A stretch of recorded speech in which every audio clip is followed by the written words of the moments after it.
In today's video, we're checking out a game-changing AI tool perfect for design professionals. I'm talking about Recraft. Of course, Recraft allows you to generate one or multiple images from a text prompt, but it also allows you to erase and modify parts of the image, as well as recolor the entire image to fit your brand. But what makes Recraft so valuable for designers is its ability to generate branded assets. Let me show you. What if we're working with a brand like Gumroad? They have a very unique style with vibrant colors. They use these nice illustrations throughout. And we need a few new images for a new page on the Gumroad site in this style. Well, previously we'd have no way of doing that with AI. We would have to spend hours regenerating over and over with various text prompts to try to get exactly this style. But the great thing about Recraft is we can create our own unique branded styles. So I'll just hit C on my keyboard and that grabs this tool here, and I can just drag out any size image I want. So this frame will become my image, and I'm going to go to create brand style. Here we're going to give it a name. I'm going to call it Gumroad, and we can upload up to 5 high-res images. So we'll just drag some of those in from the previous design I showed you. And now we've created a style, so we can create that. And in that style, I'll give it my text prompt and then hit Recraft. Now I have my 2 options down here in the center. I think I prefer this one a little bit more, except I want to remove the background. So I'm going to go up here and click on the scissors here, and that will automatically take out this background for me. So that removed a lot of the top portion of the black, but it left a little bit down here at the bottom. So we have some more tools we can use. We have the erase area. And here it's kind of like a lasso tool where we can just wrap around the area we want to remove. And I'm just going to hit delete area. That looks much better. And so let's say we really like this image, but we don't really like the color. Well, we also have the option here to recolor this. So we can hit this icon right here. And it gives us some palettes here to choose from that we can easily test out and see what we like. Maybe we want this kind of almost monochromatic green with a little bit of brown here. We can even hit the dice to kind of randomize, give us some different colors. And we can play around with each of these swatches and adjust their color to get exactly the kind of coloration we're looking for our image. I'm just going to hit Command Z to undo this, because I think this will do just nicely. So we'll go up here to Export, and I'm going to select SVG. So here in Figma, I've got this nice area here for our illustration, and we can just drag that in and drop it. And we'll just scale it in a little bit. And of course, you'll notice that the mountain ranges are kind of the same color here. So since I exported this as an SVG, I can actually just grab both of these and slightly adjust these to create more of a better color combination here. Maybe we go with a darker version of that red instead. That looks pretty good. And we have our illustration fitting in nicely with our Gumroad branding.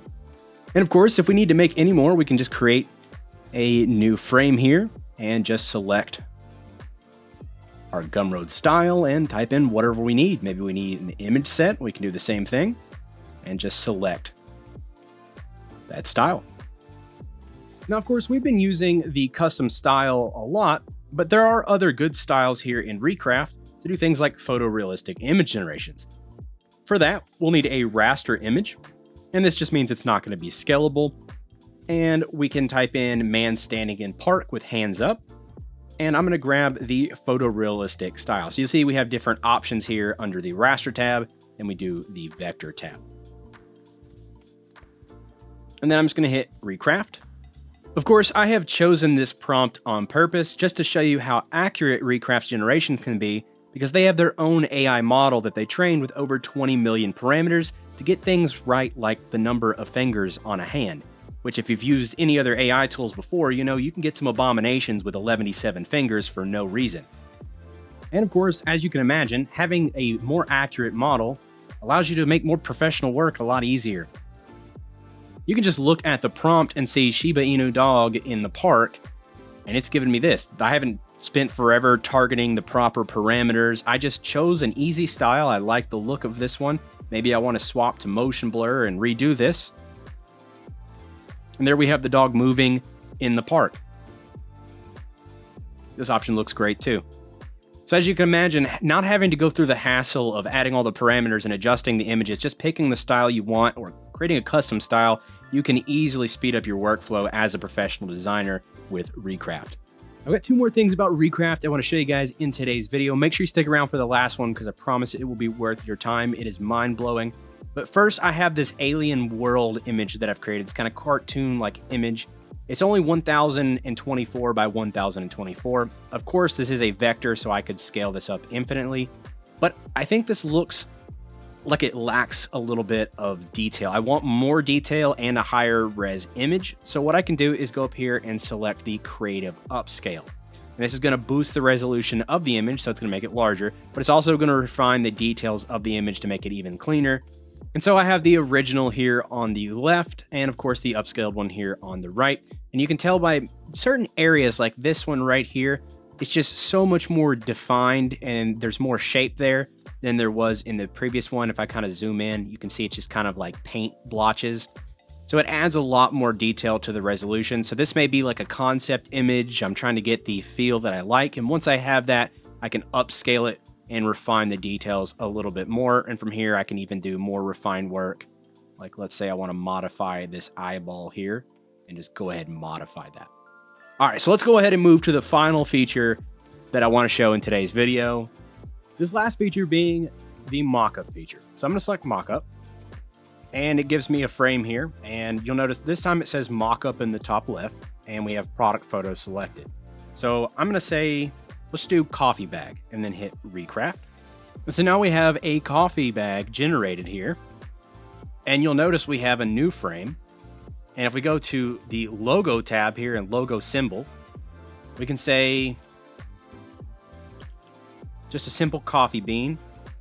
And I'll just call the company Coffee. No reason to go crazy with it. And we'll hit Recraft. And we have several different options down here since we have a logo. Pretty much everything you'll need from the vertical layout to the horizontal layout. They even have a pattern that's cool.